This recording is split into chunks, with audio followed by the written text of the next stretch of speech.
നമ്മളെ എല്ലാ തുണിയും ഇപ്പൊ നമ്മളെ എല്ലാ ഔട്ട്ഫിറ്റ്സും ഇപ്പൊ കടയിൽ നിന്ന് വാങ്ങുന്ന എല്ലാ ഷർട്ടും പാന്റും ഷൂസാണ് എന്തെങ്കിലും കുറെ നാളൊന്നും ലാസ്റ്റ് ചെയ്യണമെന്നില്ല. ബട്ട് ചില കാര്യങ്ങൾ ചെയ്ത് കഴിഞ്ഞാൽ നിങ്ങൾ ആ ഔട്ട്ഫിറ്റ്സ് കുറെ നാളെ ലാസ്റ്റ് ചെയ്യും, നിങ്ങൾക്ക് ഒരുപാട് പൈസയും ലാഭിക്കാൻ പറ്റും. സോ അങ്ങനെ ഒരു വീഡിയോ ആണ് ഇന്ന്.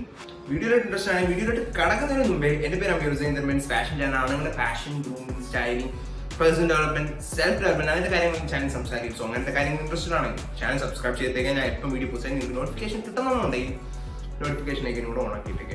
സോ വീഡിയോയിലോട്ട് എടുക്കാം. സോ ഒന്നാമത്തെ കാര്യം എന്താ വെച്ചാൽ നമ്മൾ ഒട്ടുമിക്കവാറും വീട്ടിൽ യൂസ് ചെയ്യുന്ന ഒരു കാര്യമാണ് ഹാങ്ങർ. ഇപ്പൊ തുണി അടക്കി ഒതുക്കി വെക്കാനാണ് സാധാരണ ഹാങ്ങേഴ്സ് യൂസ് ചെയ്യാറ്. ബട്ട് ഇതിന് മെയിൻ പർപ്പസ് എന്താണെന്ന് വെച്ചാൽ ഇപ്പൊ നമ്മളിപ്പോ ഷർട്ട് ഹാങ് ചെയ്യാം, ഷർട്ടിൽ ഇട്ട് തൂക്കാം, അല്ലെങ്കിൽ ജാക്കറ്റ് ആണെങ്കിലും പാന്റ് ആണെങ്കിലും ടീഷർട്ട് ആണെങ്കിലും ഇപ്പം ഒരു ട്രൗസേഴ്സ് ആണെങ്കിൽ പോലും എന്ത് ഡ്രസ്സ് എന്തൊരു ഔട്ട്ഫിറ്റ് ആണെങ്കിൽ പോലും ഷൂസ് ഒഴിച്ച് എന്തൊരു ഔട്ട്ഫിറ്റ് ആണെങ്കിൽ പോലും നിങ്ങൾക്ക് അത് തൂക്കിടാം. കാരണം എന്താണെന്ന് വെച്ചാൽ ഇപ്പം അത് യൂസ് ചെയ്യുന്ന കാര്യം എന്ന് വെച്ചാൽ കൂടുതലും ഈ ചുളുക്കൊന്നും വരാം, അല്ലെങ്കിൽ റിംഗ്സ് ചുളുക്കൊന്നും വരാതിരിക്കാനായിട്ടാണ് ഈ കൂടുതൽ ഹാങ്ങേഴ്സ് യൂസ് ചെയ്യുന്നത്. അല്ലാതെ സ്ഥലം ഇല്ലാത്തതുകൊണ്ട് ഒതുക്കി വെക്കാം എന്നൊന്നുമല്ല. ഇപ്പം നിങ്ങൾ തുണികൾ ഒരുപാട് നാൾ ലാസ്റ്റ് ചെയ്യണമെന്നുണ്ടെങ്കിൽ അധികം ചുളുക്കൊന്നും വരാതെ സൂക്ഷിച്ച് വെച്ചിരുന്ന ഒരുപാട് നാൾ ലാസ്റ്റ് ചെയ്യും. കാരണം ഈ ചില മെറ്റീരിയലൊക്കെ ഇപ്പം ഒരുപാട് ചുളുക്കം അതൊക്കെ നടുക്കുള്ള ചെറിയ ചെറിയ ഈ തുണിയുടെ എന്താ പറയുക നൂലുകൾ ചെറുതായിട്ട് പൊട്ടാൻ തുടങ്ങും. അങ്ങനെയാണ് പിഞ്ചി പോണ അവസ്ഥയിലാണ്.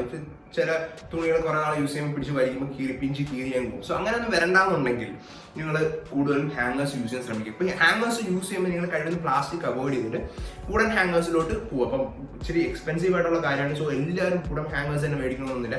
നിങ്ങളെ പറ്റുന്നത് ചെയ്യുക. എനിക്ക് പ്ലാസ്റ്റിക് ഹാങ്ങേഴ്സ് ഉള്ളൂ, എനിക്ക് അത്ര എക്സ്പെൻസീവ് അഫോർഡ് ചെയ്യാൻ പറ്റില്ല. സോ ഞാൻ പ്ലാസ്റ്റിക്സ് ആണ് യൂസ് ചെയ്യണം, അല്ലെങ്കിൽ മെറ്റൽസ് ആണ് യൂസ് ചെയ്യുന്നത്. സോ യൂസ് ചെയ്യുമ്പോൾ നല്ല രീതിയിൽ യൂസ് ചെയ്യാൻ ശ്രമിക്കും. ഇപ്പൊ വുഡൻ ഹാങ്ങേഴ്സ് ആണെന്നുണ്ടെങ്കിൽ ഇപ്പം എന്തെങ്കിലും വിയർപ്പിന്റെ അല്ലെങ്കിൽ വെള്ളത്തിന്റെ ഒക്കെ അംശം ഉണ്ടെങ്കിൽ അത് അബ്സോർബ് ചെയ്തെടുക്കും. സോ നിങ്ങളുടെ ഷർട്ട് നല്ല സ്ട്രെയിറ്റ് ആയിട്ടിരിക്കും, അധികം ചുളുക്കൊന്നും വരില്ല. രണ്ടാമത്തെ കാര്യമാണ് ലിന്റ് റോളേഴ്സ്. ഇപ്പം നമ്മൾ വാഷിംഗ് മെഷീനിൽ ഇട്ടായിരിക്കും കഴുകുന്നത്, അല്ലെങ്കിൽ സാധാ കല്ലിൽ തുണി എഴുതുന്ന കല്ലിലായിരിക്കും കഴുകുന്നത് തുണി എഴുതുന്നത്. സോ അപ്പം ഈ തുണികളെല്ലാം നമ്മൾ ഒരുമിച്ചിടുമ്പോൾ ഏതെങ്കിലും ഡ്രസ്സിന്റെ കൊച്ചു പൊടി എന്ന് പറയുമ്പോൾ നൂലിന്റെ പൊടി ആയിരിക്കാം, അത് ഒരുപാട് പറ്റിയിരിക്കുന്നതാണ്. ചില ഔട്ട്ഫിറ്റ്സ് ഒക്കെ കാണുന്നത് മനസ്സിലാവും. സോ ഇങ്ങനെ ഉള്ള പ്രശ്നം എന്താണെന്ന് വെച്ചാൽ ഈ ചില ക്ലോസിന്റെ നൂലിന്റെ പ്രശ്നമാണ്, അല്ലെങ്കിൽ ക്വാളിറ്റിയുടെ പ്രശ്നമാണ്. ചില ഷർട്ട്സിൽ പെട്ടെന്ന് അഴുക്കുകൾ പിടിച്ചു, മറ്റുള്ള ഡ്രസ്സുകളുടെ അഴുക്ക് പോലും ഇതിനകത്ത് പിടിച്ചു. അത് ചില മെറ്റീരിയൽസിന്റെ പ്രശ്നമാണ്.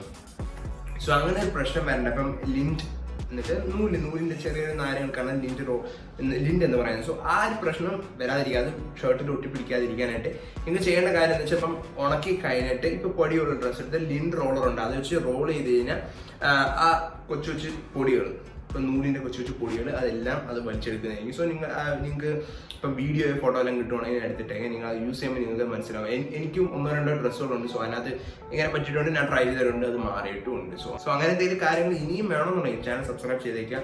സോ അടുത്ത പോയിന്റിലോട്ട് എടുക്കാം. സോ മൂന്നാമത്തെ കാര്യം എന്താണെന്ന് വെച്ചാൽ ഷൂ ട്രേസ്. നിങ്ങൾ ഷൂസ് ഒരുപാട് നാളെ ലാസ്റ്റ് ചെയ്യണമെന്നുണ്ടെങ്കിൽ നിങ്ങൾ ചില ഷൂസുകൾ നിങ്ങൾ കുറച്ച് നാൾ ഇടുമ്പോഴത്തേക്ക് അതിൻ്റെ ആ ഒറിജിനൽ ഷേപ്പ് അങ്ങ് പോകും. ചുളുങ്ങിയിട്ട് അല്ലെങ്കിൽ ഇപ്പം നടക്കുന്ന സമയത്ത് തറയിലോട് ചവിട്ടുമ്പോൾ കുറച്ച് വീതി വെച്ചാണെങ്കിൽ. സോ അങ്ങനത്തെ പ്രശ്നമൊക്കെ ഉള്ള ഒരാളാണ് നിങ്ങൾ ഷൂ ട്രീസ് യൂസ് ചെയ്യുക. കാരണം എന്താ വെച്ചാൽ ഇപ്പം ഷൂസിന്റെ ഒറിജിനൽ ഷേപ്പ് മെയിൻറ്റെയിൻ ചെയ്യാൻ സഹായിക്കുന്ന ഒരു കാര്യമാണ് ഷൂ ട്രീസ്. എന്ന് വെച്ചാൽ നിങ്ങൾ ഈ ഷൂവിനുള്ളിൽ ഈ ഷൂ ട്രീ വെച്ച് പ്ലാസ്റ്റിക്കും കിട്ടും, വുഡനും കിട്ടും. വുഡൻ യൂസ് ചെയ്താൽ അത്രയും നല്ലത്, കാരണം അത് എക്സ്പെൻസീവ് ആണ്. കാരണം എന്താണെന്ന് വെച്ചാൽ സ്മെൽ, ഷൂസിന്റെ സ്മെല്ലും പിന്നെ ഷൂസിനുള്ളിലുള്ള വിയർപ്പും അല്ലെങ്കിൽ നനവ് മോയ്സ്ചറും ഉണ്ടെങ്കിൽ അത് അബ്സോർബ് ചെയ്തെടുക്കും. പ്ലാസ്റ്റിക്കിന്റെ കണക്കിൽ പ്ലാസ്റ്റിക് അബ്സോർബ് ചെയ്തില്ല. സോ വുഡൻ യൂസ് ചെയ്യാം. പൈസ ഇല്ലാന്നുണ്ടെങ്കിൽ, പൈസ കുറവാണെന്നുണ്ടെങ്കിൽ പ്ലാസ്റ്റിക് യൂസ് ചെയ്യാം. സോ ഷൂ ട്രീസ് യൂസ് ചെയ്യാൻ ശ്രമിക്കുക. ഇപ്പൊ ഷൂ ട്രീസ് വാങ്ങാനുള്ള പൈസ ഇല്ല, നിങ്ങൾ ജസ്റ്റ് സാധാ പേപ്പർ തന്നെ മേടിച്ചു. ഇപ്പൊ പുതിയതായിട്ട് ഷൂ മേടിച്ചിട്ടുണ്ട്, കടയിൽ നിന്ന് മേടിച്ചതിന് അതിനകത്ത് പേപ്പറുകൾ കുത്തി കയറ്റി വെച്ചിട്ടായിരിക്കും നമ്മൾ കടയിൽ നിന്ന് മേടിക്കുമ്പോൾ കിട്ടുന്നത്. കാരണം എന്താ വെച്ചാൽ ആ ഷൂവിൻ്റെ ഒറിജിനൽ ഷേപ്പ് പോവാതിരിക്കാനായിട്ട് കടക്കാർ ചെയ്യുന്ന ഒരു ടെക്നിക്കാണ്. സോ നിങ്ങൾ വീഡിയോ ന്യൂസ് പേപ്പർ ഉണ്ടെങ്കിൽ അതെങ്കിലും കുത്തി കയറ്റുക. ഇപ്പം ന്യൂസ് പേപ്പർ ഇല്ലാന്നുണ്ടെങ്കിൽ ഏതെങ്കിലും തുണിയിൽ കുത്തി കയറ്റി വെച്ചാൽ ആ ഒറിജിനൽ ഷേപ്പ് മെയിൻറ്റെയിൻ ചെയ്ത് ശ്രമിക്കും. സോ ഷൂ ട്രീസ് അല്ലെങ്കിൽ ന്യൂസ് പേപ്പർ യൂസ് ചെയ്യാൻ ശ്രമിക്കുക. ഇപ്പോൾ ന്യൂസ് പേപ്പർ യൂസ് ചെയ്താലും ഇപ്പോൾ വുഡൻ ഷൂ ട്രീ യൂസ് ചെയ്യുന്ന കണക്ക് തന്നെയാണ്. ഇപ്പോൾ മോയ്സ്ചറൊക്കെ അബ്സോർബ് ചെയ്യും, അത്യാവശ്യം സ്മെല്ലൊക്കെ മാറിയും കിട്ടും. അപ്പം നാലാമത്തെ കാര്യം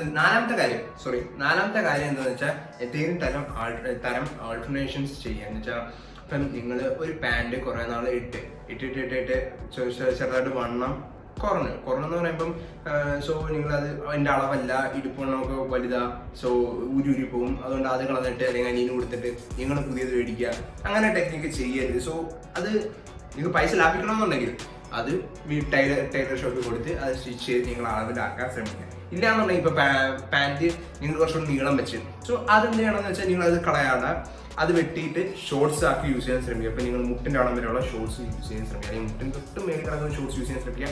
അത് ഇപ്പം സമ്മറൊക്കെയാണ്. സോ സമ്മർ സീസൺ എന്നൊക്കെ പറയുമ്പോൾ നമ്മൾ ഷോർട്സിൻ്റെയും ഇപ്പം ചീനോസ് നടക്കുന്നത് ചീനോസ് മെറ്റീരിയൽ ഷോർട്സ് വെച്ചിട്ടും അതിൻ്റെയൊക്കെ സീസണാണ്. സോ കുറച്ച് നിങ്ങൾ ശരി സ്റ്റൈലിഷ് ആയിട്ട് നിൽക്കണമെന്നുണ്ടെങ്കിൽ അതൊക്കെ ട്രൈ ചെയ്യാൻ ശ്രമിക്കുക, അല്ലാതെ ആ പാൻറ് എടുത്ത് കളയാനുണ്ട്. സോ നിങ്ങൾക്കിപ്പം ഷോർട്സ് വാങ്ങണമെന്ന് തോന്നി ഷോർട്സ് വാങ്ങാനുള്ള പൈസക്ക് വേണ്ടി കിടന്ന് കഷ്ടപ്പെടുന്നതിന് പകരം ഇതൊന്നും ചെയ്താൽ മതി. കുറച്ച് പൈസ ലാഭമാണ്, നിങ്ങളുടെ ടൈമും ലാഭമാണ്, പൈസ ആവശ്യത്തിനുള്ള പൈസ കയ്യിലിരിക്കുകയും ചെയ്യും. സോ അത് ചെയ്യും. ഇപ്പം നിങ്ങളുടെ പാൻറ് കുറച്ച് ഒരുപാട് ടൈറ്റായെന്ന് പറഞ്ഞാൽ നമുക്കൊന്നും ചെയ്യാൻ പറ്റില്ല.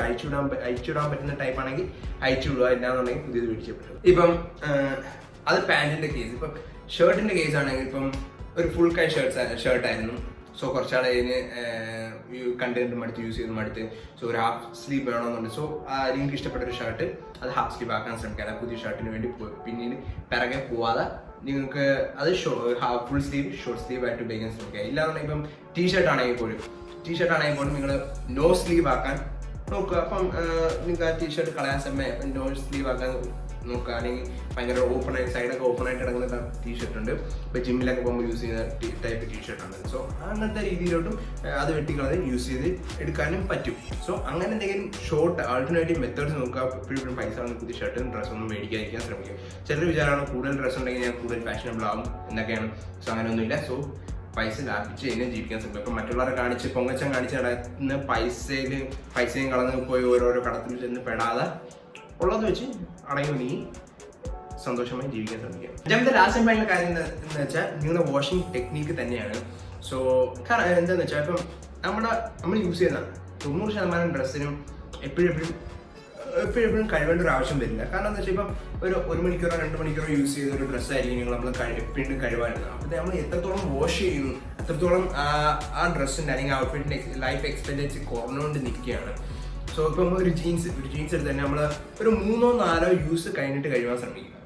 ഇപ്പം ഭയങ്കരമായിട്ട് അഴുക്കായി, ആദ്യത്തെ ദിവസം തന്നെ ഭയങ്കരമായിട്ട് അഴുക്കായി, ഒറ്റ നോട്ടത്തിൽ തന്നെ അഴുക്കൊക്കെ അറിയാൻ പറ്റും എന്ന ഒരു സ്റ്റേജ് എത്തിക്കുന്നത് അത് അപ്പോഴേ കഴിവാൻ ശ്രമിക്കുക. ഇപ്പം അല്ലാതെ ഉണ്ടെങ്കിൽ ഇപ്പം 1-2 മണിക്കൂറായിട്ട് വലിയ കുഴപ്പമൊന്നുമില്ല, അഴുക്കൊന്നും അറിയാനും പറ്റില്ല, ഒന്നും അഴുക്കൊന്നും പറ്റിയിട്ടില്ല, ഞാൻ വലുതായിട്ട് സ്വെറ്റ് ചെയ്തിട്ടില്ല, വീർത്തിട്ടില്ല എന്നൊക്കെ ഉണ്ടെങ്കിൽ ആ ജീൻസ് 1-2 തവണ കൂടി യൂസ് ചെയ്യാൻ ശ്രമിക്കുക. ഇപ്പം ജീൻസ് തരാണെന്നില്ല, ഷർട്ട് ആണെങ്കിൽ പോലും നിങ്ങൾ അകത്ത് ടീഷർട്ടൊക്കെ ഇടുന്നവരാണെങ്കിൽ, ഇപ്പം ബനിയനൊക്കെ അകത്ത് ഉള്ളിൽ ഇടുന്നവരാണെങ്കിൽ നിങ്ങൾ അധികം സ്വെറ്റ് ചെയ്താലും കുഴപ്പമൊന്നുമില്ല. സോ അതും 1-2 തവണ ഇട്ട് 1-2 തവണ അതിൽ കൂടുതൽ 1-2 തവണ ഇട്ട് കഴിഞ്ഞിട്ട് അത് വാഷ് ചെയ്യാൻ ശ്രമിക്കുക. ഇപ്പം കാണാൻ പറ്റുന്ന വിധത്തിൽ തന്നെ അഴുക്കൊക്കെ ആയിട്ടുണ്ടെങ്കിൽ അപ്പം തന്നെ കഴുകാൻ ശ്രമിക്കുക. പിന്നെ നിങ്ങൾ ചെയ്യേണ്ട കാര്യം നിങ്ങൾ വാഷ് ചെയ്യുമ്പം ഈ ഒട്ടുമിക്ക ഡ്രസ്സുകളിലും അതിനകത്ത് ലേബിൾ ആണ് എങ്ങനെ കഴിവേണ്ടത്. ഇപ്പം അയൺ ചെയ്യാൻ പറ്റുന്നതാണോ, ഇപ്പം സോഫ്റ്റ് ആയിട്ടുള്ള ഡിറ്റർജൻസ് യൂസ് ചെയ്യാമോ അല്ലെങ്കിൽ ബ്ലീച്ച് യൂസ് ചെയ്യാമോ, അങ്ങനെ ഒരുപാട് ഇൻസ്ട്രക്ഷൻസ് ആണ്. സോ അതൊക്കെ ഒന്ന് ഫോളോ ചെയ്യാൻ ശ്രമിക്കുക. അതൊക്കെ ഫോളോ ചെയ്തതിന് ഇപ്പം 5-6 മാസം നിൽക്കുന്നൊക്കെ ഷർട്ട് ആണെങ്കിൽ ഒരു 1-1.5 വർഷമൊക്കെ മിനിമം നിൽക്കാൻ പറ്റുന്ന രീതിയിലാക്കി എടുക്കാം. സോ ആ ലേബിൾസും കൂടെ ഫോളോ ചെയ്യും. ചുമ്മാ ആൾക്കാർക്ക് അല്ലെങ്കിൽ കമ്പനിക്കാർ ചുമ്മാ ഷോ കാണിക്കാനല്ല ആ ലേബിളൊക്കെ വെച്ച് ചെയ്യുന്നത്. അത് ആ മെറ്റീരിയൽ യൂസ് ചെയ്ത മെറ്റീരിയൽ, ആ ക്ലോത്തിൻ്റെ മെറ്റീരിയലിനെ കുറിച്ചാണ് പറയുന്നത്. ആ മെറ്റീരിയലിന് പറ്റിയ രീതിയിലുള്ള വാഷിംഗ് ടെക്നിക്സ് ആണ് പറഞ്ഞു തരുന്നത്. സോ അതൊക്കെ ഒന്ന് ഫോളോ ചെയ്യാൻ ശ്രമിക്കുക. സോ ഇന്നത്തെ വീഡിയോ ഇഷ്ടപ്പെടാൻ ലൈക്ക് ചെയ്യുക, സബ്സ്ക്രൈബ് ചെയ്യുക, ചാനലിലേക്ക് കിട്ടുകയാണെങ്കിൽ സബ്സ്ക്രൈബ് ചെയ്യാൻ മറക്കരുത്. പിന്നെ ഇൻസ്റ്റാഗ്രാമിൽ ഫോളോ ചെയ്യാൻ താല്പര്യമുണ്ടെങ്കിൽ ഫോളോ ചെയ്യുക. 180018 ഇൻസ്റ്റാഗ്രാം ഐ ഡി. എന്തെങ്കിലും തന്നെ ഹെൽപ്പ് വേണമെന്നുണ്ടെങ്കിൽ ഇൻസ്റ്റാഗ്രാമിൽ മെസ്സേജ് എന്തെങ്കിലും തരം വീഡിയോ ചെയ്യണമെന്നുണ്ടെങ്കിൽ അതും ഇൻസ്റ്റാഗ്രാമിൽ മെസ്സേജ് അല്ലെങ്കിൽ കമന്റ് ബോക്സ് ഇട്ടുണ്ടാൽ മതി. സോ 158 അല്ലെങ്കിൽ 158 സബ്സ്ക്രൈബേഴ്സ് ആണെന്നൊക്കെ തോന്നുന്നു. ഞാനിപ്പം ഓൾമോസ്റ്റ് തുടങ്ങിയിട്ട് 10 മാസം കൊണ്ട് അടുപ്പിച്ചായി. സോ സബ്സ്ക്രൈബ് ചെയ്ത് വീഡിയോ കാണുന്നവർക്ക് thank you so much. Subscribe ചെയ്യാത്തവരാണെങ്കിൽ സബ്സ്ക്രൈബ് ചെയ്യുക പ്ലീസ്. സോ ഇന്നത്തെ വീഡിയോ ഇത്രയുള്ള അടുത്ത വീഡിയോ 2 ദിവസം കഴിഞ്ഞാണ്.